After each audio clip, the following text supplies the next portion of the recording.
好，我是猫猫。可以给我点个赞吗？点赞又不要钱。某些人的爱情观，有人处对象吗？事先说明，有对象的别来找我，怕被你对象打；没对象的也别来打扰，别人不要的我也不要。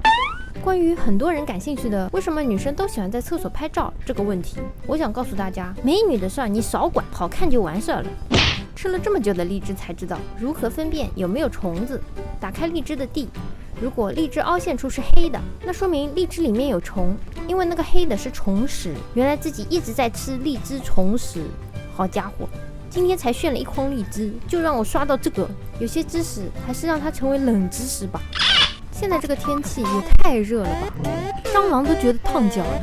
蟑螂烫死了，但我还是不会死，哈哈。第一次见到这么倔强的狗狗，即使把嘴巴堵上了，也看得出来狗子很不服气。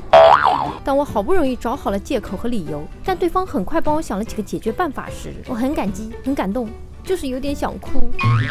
泰国曼谷有群众发现一处大水沟里漂浮了一个男子，呼喊也没动静，疑似尸体，于是报警。在等警察赶到过程中，勇敢的小伙跳进脏水准备打捞尸体，谁知刚靠近尸体就复活了。男子被救出水沟后表示自己只是在冥想。民众，那我们叫你，你他喵又不应。